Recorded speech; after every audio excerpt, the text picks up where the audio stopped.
Greetings.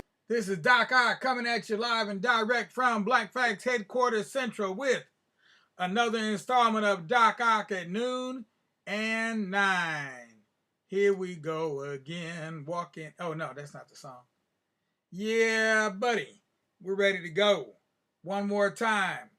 And I believe we may be able to finish off our book we're reading here, Abraham Anabal and the Raiders of the Sands, raiding those sands from all kinds of lands. Yes, buddy, we're going to try to finish that one off and move on into stories, more stories of Ethiopia, but in particular, stories about Haile Selassie, because this is his birth month. July 23rd, we'll be celebrating the birthday of Haile Selassie, Jah Rastafari, conquering lion of the tribe of Judah, ruler of the 3,000-year Solomonic dynasty, the last emperor of the 3,000-year Solomonic dynasty of Ethiopia. Now, we don't know if there will be more emperors or not. It's possible there might be, but for that, we will have to wait and see. And in the meanwhile, let's go ahead and get this party started. First and foremost, you know what we need you to do? If you're watching on Facebook, give us a like. If you're watching on YouTube, give us the thumbs up. And then go ahead and spread the word far and wide with your friends and your family too. Let everybody know where they need, what they need to be looking at round about this time. And that is Doc Ock at noon and 9. Good thing to do after your dinner time is to watch Doc Ock at noon and 9. Yeah, good thing to do. We promise not to take you down any inside anybody's blood vessels or anything like that. We'll try to keep it nice and family oriented. Now it looks as though we are getting close to having read every proverb in this little book we had right here. I'm gonna look into black and see, there we go. I knew we had some we hadn't read yet. All right, this one is from Uganda, East Africa. Only a fool tries to jump fire. Only a fool tries to jump fire. And there we have it. Another proverb for today. Only a fool tries to jump fire. Short but sweet and can't be beat. And now it's time for you to sit back and relax in your seat and listen to the voice of Doc Ock as I read a little more of the story of Abraham Anabal and the Raiders of the Sands. Chapter 21, Sold into Slavery. Yes, our young hero has been waylaid on his trek to France. He's been waylaid and he is now about to be sold in a slave market. Let's see what transpires with our young hero today. All right, there we go. Now we're all set, ready to go. Chapter 21, Sold into Slavery. There followed long months when time and time again Abraham nearly did give up hope. There was the slave market by the great mosque at Mecca, where would-be buyers peered at his teeth and his tongue and poked his ribs. And at last a skinny old Turkish merchant called Ahmet bought him and a stock of other slaves and took him away from Tades and Alfawark, the last two links with his homeland. And as Abraham was led off by his new master, he thought, I could belong to this man for the rest of my life, under orders forever, like a mule or a plow ox. That's how he looks at me, as if I was his mule or his ox. I wonder if father's slaves felt like this when they were captured. I suppose we never talked about it. Then there were the 40 days and nights of trudging up the stony Arabian desert with the long, slow Egyptian caravan of some 20,000 camels. Do you hear me talking to you? That is one long train of camels. 20,000 camels trudging through the night because of the unbearable heat of the day, trudging by the light of flaming wood lamps carried on the top of tall poles until as the morning sun began to bake the air and the sand beneath their feet, they stopped and made camp and ate and slept. And at last, with the cooling of the day, reloaded the camels and set off again through the night. That's how you travel through the desert, okay? Any fool knows you don't want to travel through the desert in the daytime. That's a foolish prospect, to say the least. You want to do it at night. And 5 times a day, the whole caravan stopped, whatever the heat, and turned to pray in the direction they had come from, the direction of Mecca. And Abraham knelt and bowed and stood up together with Master Ahmet and the thousands upon thousands of believers.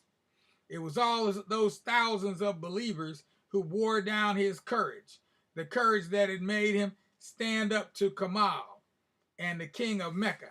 It seemed ridiculous even to try to be the odd one out. But the prayers that he said under his breath were the prayers that his mother and Abba Mikael had taught him, the prayers of the Christians. Abraham never felt easy in his mind during those times of prayer. It did seem like cheating every time he bowed down towards Mecca. Bit by bit, I'm turning into somebody else. My real life's slipping further and further away from me. So is my real home. Something got lost forever with my little silver cross. I'm not me anymore. And one thought was always at the front of his mind. I have to get away from Master Ahmet. I have to get free. Then no one can make me do this ever again. I will get to France and deliver my message to the Sun King. And every time they made camp and he lay down to sleep, Abraham whispered to himself like a magic charm the words of his message to the king of the Franks. And at last, the deserts of Arabia ended. But then there was the long, steep mountainside as they rounded the north of the Red Sea, where the camels died of exhaustion in their hundreds, and then the terrifying wastes of Sinai, where the path leads between sheer mountains of bare rock and trembling with heat. All these weeks, Abraham was shooting up, growing taller and taller, although the food was poor and thinner and older in the face, stronger in the legs, but there was no one who knew him to notice the change. No one to say, as his father always used to say when he came home after a long journey, "By St. George, Abraham, you've grown. You'll be as tall as me in no time."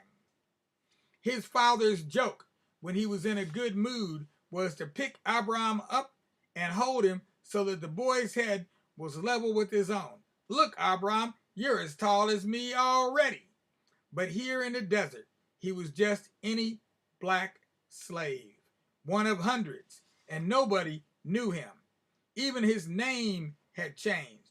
He wasn't Abraham anymore, but had to answer to the Muslim way of saying his name, Ibrahim. At last, there was green again, the wheat and cotton fields by the river Nile, but soon there was the terror of Cairo, a city 100 times bigger and busier than any Abraham had ever seen, where his master Ahmet had business, selling and buying. Oh, the noise, the stink, the donkeys and horse carts and camels, the numberless huge houses and endless narrow twisting streets, the fear of getting lost, of being run down by a cart and always having to rush between markets and inns, tea houses, and the riverside, taking messages and delivering packages. Always bony, wrinkled Master Ahmet whining at him, his little gray beard waggling. Don't you understand anything, Ibrahim, you fool? What took you so long, Ibrahim? What do you mean you couldn't find the place, Ibrahim? Very soon a thought tempted him, but not for long. I could just slip off down one of these alleyways, and Master Ahmet would never find me. But what's the use? How could I ever reach the land of the Franks or get home? Imagine a black boy on the loose who cannot account for himself. I'd be arrested in no time. Then there was a boat down the Nile to Alexandria on the seacoast, where Master Ahmet hired a Turkish ship to load his cargo, wheat and dried fruit, cotton and coffee, silk, perfume, and humans, and carry it to Istanbul. The goods and the grown-up slaves were packed down in the cargo hold, but Abraham and the other slave children just had their wrists tied together and were allowed to stay on deck. They had to wait 4 days for the right wind, and then the ship sailed out past the old castle that guards the harbor of Alexandria and into the blue of the Mediterranean Sea, stained with the mud that the Nile has carried so many thousands miles from the mountains of Ethiopia. And Abraham looked back at the land he was leaving and looked at Africa for the last time. But that ship was never to reach Istanbul. Chapter 22. What happened to chapter 21? I thought I was on chapter 20. Apparently, nope, I was on chapter 21. Okay, so chapter 22, shipwreck. After 3 days, they reached the island of Cyprus, where they stopped to fill up with fresh water and food. And then they carried on northwest. The slave children had their wrists untied, except when they were in a port, and Abraham was almost beginning to enjoy himself. Flying fish and other even stranger sea creatures leaped through the glittering blue water. Dolphins was their name, he learned. Some days there was no wind to speak of, and the little ship bobbed with the waves. It just bobbed with the waves, while other days a cool breeze blew, but it was never so rough that he felt sick. The Turkish sailors were good-humored, and he even made friends. There was a little group of slave children, as black as he was, but taller and thinner, and with strange scars on their foreheads, who had been brought to the Cairo slave market all the way down the Nile from deep in the land of the black people. Abraham and they couldn't understand each other's own languages, but the others had learnt a fair bit of Arabic on the year's journey from the homeland, so they managed to speak in Arabic. And we are going to break off right there as he makes some new quote-unquote friends amongst the slave children that he's now traveling together with. Headed toward Istanbul, Turkey, capital of Turkey at that time. But apparently something happens on the way. And that's what we'll find out. We'll find out what that something is tomorrow. Tomorrow. In the meanwhile, y'all keep on doing it with style. All you little children, you know what time it is. It's time for you to take your little head, put it on your little pillow, on your little bed, close those your eyes and wait on that sun to rise. And when you feel those sunbeams beaming down on your eyes, you know that it's time for you to rise and shine and open those eyes to a new day dawning. A new day dawning. There's a new day a-coming. And this day will be yours. Meanwhile, for the adults out there, you know what I need you to do. If you're watching on Facebook, give us a like. If you're watching on YouTube, give us a thumbs up. And if you have not yet subscribed to the the Tubular Black Facts channel. Now's the time. If you hear this rhyme, don't wait another minute on a chime, because ain't no chime coming. Now's the time. Go ahead, hit that button right quick and subscribe to the Tubular Black Facts channel. The first benefit you'll get is you'll be able to actually see all the images that we're projecting up on the screen while we're telling the story. So if you want to get the full picture, you need to be watching us on the Tubular Black Facts channel. Peace out without a doubt. And I'm going to say Tuta Anana to Cookie, and also to Mia, and any and everybody else that's out there within the sound of my voice.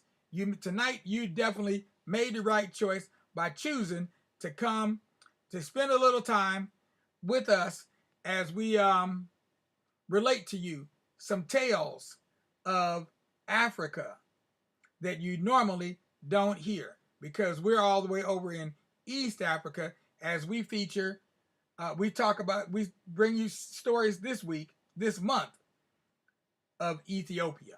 That's our focus for the whole month. We're focused on Ethiopia. So if you missed any of the previous live streams, go to our playlist, Tales of Ethiopia, on the Tubular Black Facts channel. Peace out without a doubt, y'all. Going to the extra.